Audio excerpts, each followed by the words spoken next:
നമസ്കാരം. പിണറായി വിജയൻ്റെ കപട കമ്മ്യൂണിസം കാവിയൊടുത്ത് മല ചവിട്ടാൻ വ്രതമെടുത്തിരിക്കുന്ന ഈ മണ്ഡലകാലം എന്തുകൊണ്ടും അയ്യപ്പൻ്റെ ജീവിതത്തിലെ അസുലഭമായ ഒരു മുഹൂർത്തമാണെന്നതിൽ സംശയമില്ല. ചെങ്കൊടി കീറിയെടുത്ത് അവരിപ്പോൾ ഇരുമുടിയാക്കിക്കൊണ്ടിരിക്കുകയാണ്. മഹിഷത്തിൻ്റെ പുറത്തേറി മാർക്സിസം ശരണം വിളിയോടെ മല കയറിയെത്തും. നവോത്ഥാനത്തിനും ആർത്തവത്തിനും ശേഷം വിപ്ലവ സർക്കാർ സംഘടിപ്പിക്കുന്ന ആഗോള അയ്യപ്പ സംഗമത്തിന് സഖാക്കൾ വിളിക്കേണ്ട ശരണമന്ത്രങ്ങൾ രാഷ്ട്രീയ നിരീക്ഷകനായ അഡ്വക്കേറ്റ് എ ജയശങ്കർ നേരത്തെ തന്നെ എഴുതി കൊടുത്തിട്ടുണ്ട്.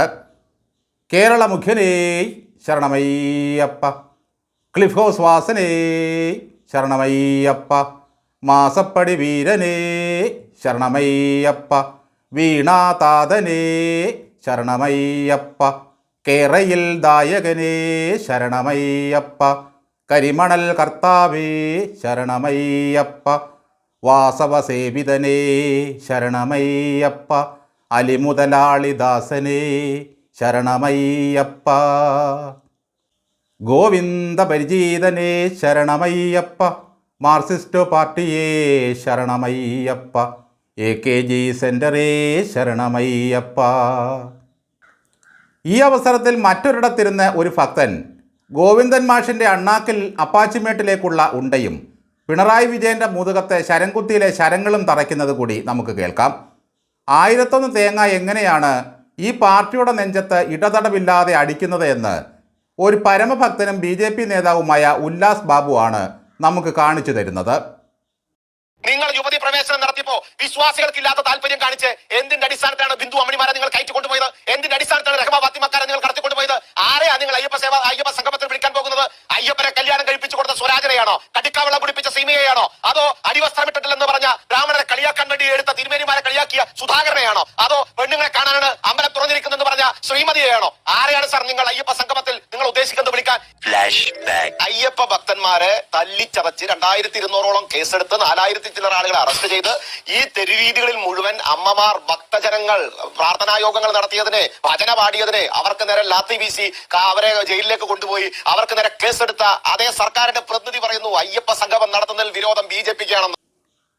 ശബരിമല പ്രക്ഷോഭകാലത്ത് അഹങ്കാരങ്ങൾ മാത്രം പറഞ്ഞു നടന്ന് കമ്മികളെ ചിരിപ്പിച്ച നേതാക്കളെ ഒരൊറ്റ കോമ്പലിൽ കൊരുത്തെടുത്ത് ഉല്ലാസ് ബാബു നമുക്ക് നേരെ നീട്ടുന്നു. ചാട്ടുളി പോലുള്ള അയാളുടെ വാക്കുകൾ ഉച്ചിയിൽ തറച്ചാലും ഉളുപ്പില്ലാത്ത വർഗമായതുകൊണ്ട് ചാനൽ ചാവേറുകൾക്ക് ഇതൊന്നും ഏശുകയില്ല. ഒരു പ്രേമകുമാരനും മുൻ നക്സലും നവഭക്തനുമായ കുഞ്ഞിക്കണ്ണനും വിപ്ലവകുമാരൻ അനിൽകുമാറും ഒക്കെ എന്തൊരു ഭക്തിമാർഗത്തിലാണ് ഇപ്പോൾ. കാണ്ടാമൃഗത്തിൻ്റെ തോലും മുള്ളൻ പന്നിയുടെ മുള്ളുമാണ് ഇവരുടെ ശരീരത്തിൻ്റെ സ്കിന്നിനെ അലങ്കരിക്കുന്നത്. ജിറാഫിനെ പോലെ നാക്കുകൊണ്ട് ചെവി ചൊറിയാനുള്ള കഴിവും മൂങ്ങയെപ്പോലെ കഴുത്ത് വട്ടം കറക്കാനുള്ള അപാരമായ സിദ്ധിയും ഉള്ളവരാണിവർ. ഹിപ്പോപ്പൊട്ടാമസിനെ പോലെ വിയർക്കുമ്പോൾ ചോര പൊടിയും. ഓരോന്നും പറഞ്ഞിട്ട് ഇവർ പറയുന്നുണ്ട്, ഞങ്ങളെ സംബന്ധിച്ചിടത്തോളം പാർട്ടി നിലപാട് കൃത്യമാണ്, ഞങ്ങൾ വിശ്വാസികൾക്കൊപ്പമാണ്. അയ്യപ്പനെ കടുക്കാവെള്ളം കുടിപ്പിക്കാൻ ഇറങ്ങിയ TN സീമയും ഈറൻകുളിയുടെ കഥ പറഞ്ഞ ശ്രീമതിക്കും അയ്യപ്പനെ കല്യാണം കഴിപ്പിച്ച സ്വരാജിനുമെല്ലാം ഇപ്പോൾ ഇതേ നിലപാടാണ്.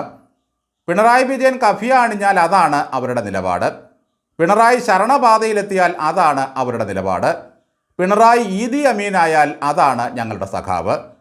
പിണറായി വിജയൻ്റെ കാലം കഴിഞ്ഞാൽ പിന്നെ ഞങ്ങൾ ആരുടെ അടിമയാകും എന്ന സങ്കടം മാത്രമേ അവർക്ക് ഇപ്പോൾ അയ്യപ്പനോട് പങ്കുവയ്ക്കാനുള്ളൂ. ഇക്കുറി കന്നി അയ്യപ്പന്മാരായി MA ബേബിയും ഗോവിന്ദനും മല ചവിട്ടണം. ഭാരത മാതാവിന് ജയ് വിളിച്ച അനിയൻ ബിനോയ് വിശ്വവും ഒപ്പം കയറണം. അയ്യപ്പൻ കി ജയ് മുഴക്കണം. വല്യേട്ടൻ്റെ പാതയിലൂടെ നീങ്ങിയില്ലെങ്കിൽ CPI ഒറ്റപ്പെടും. എന്തായാലും മനോരമ ചാനലിലിരുന്ന ദിവസങ്ങൾക്ക് മുമ്പ് ഉല്ലാസ് നടത്തിയ കമ്മിവധം ത്രസിപ്പൻ രംഗങ്ങളാണ് മുന്നോട്ട് വെച്ചത്. ഓരോന്നാലോചിച്ചാൽ നമ്മൾ ചിരിച്ചു തലതെല്ലും. പിണറായി വിജയനും തായ്ക്കണ്ടി കുടുംബത്തിനും ശനിദോഷത്തിൽ നിന്നും മുക്തി കിട്ടാൻ അയ്യപ്പ മന്ത്രവും വിശ്വാസി സംഗമവും നടത്തണമെന്ന് ജ്യോത്സ്യൻ ഗോവിന്ദൻ്റെ കൈവശം ചാർത്തു കൊടുത്തിരുന്നു. അങ്ങനെ തായ്ക്കണ്ടി ഫാമിലിയുടെ ഉന്നമനത്തിന് വേണ്ടി ഒരു പാർട്ടിയാകെ ശരണം വിളിക്കുന്നു. എന്തൊരു ദുർവിധിയാണ് ഒരു വിപ്ലവ പ്രസ്ഥാനത്തിന് വന്നു ഭവിച്ചത്. പിണറായിക്ക് വേണ്ടി ബേബി നാളെ കുരിശൻ ചുവന്ന മലയാറ്റൂർ മലയിലേക്കും ഗോവിന്ദൻ കാവടിയെടുത്ത് പഴനി മലയിലേക്കും പോകും. ജയരാജന്മാർ തെയ്യക്കോലങ്ങളായി പറശ്ശിനിക്കടവ് മുടിപ്പുരയിൽ ഉറഞ്ഞു തുള്ളട്ടെ. സഖാത്തികളും പൂക്കാസ ആൻറ്റിമാരും ആറ്റുകാലിൽ പൊങ്കാലയിട്ട് പാർട്ടി സൂക്തങ്ങൾ ജപിക്കട്ടെ. TN സീമയും ശ്രീമതിയും കൂടി സ്കന്ദഷഷ്ടി അനുഷ്ഠിക്കട്ടെ. അന്ന് പൗരോഹിത്യത്തെ ഫള്ളു പറഞ്ഞു നടന്ന G സുധാകരൻ ഇപ്പോൾ തന്നെ ഒറ്റയ്ക്ക് വലിയ ചുടുകാട്ടിൽ പോയി മുഷ്ടി ചുരുട്ടി നിൽക്കുകയാണ്. ആർക്കും വേണ്ട. എന്തായാലും കോടിയേരി സഖാവിന് ഇതൊന്നും കാണേണ്ടി വന്നില്ല. ഒരു പൂമൂടൽ വഴിപാട് നടത്താൻ വിനോദിനി ബാലകൃഷ്ണൻ ആരെയെല്ലാം ഒളിച്ചു. ഇവരൊക്കെ മാനവിക ദർശനങ്ങളും നവോത്ഥാന മൂല്യങ്ങളും പറയുന്നത് കേട്ട് ഓന്തുകളും യുവാക്കളെ പോലെ തന്നെ നാട് വിടുകയാണ്. നിറമാറ്റം സംഭവിച്ച മാർക്സിസത്തെപ്പറ്റി ഒന്ന് പഠിക്കാൻ.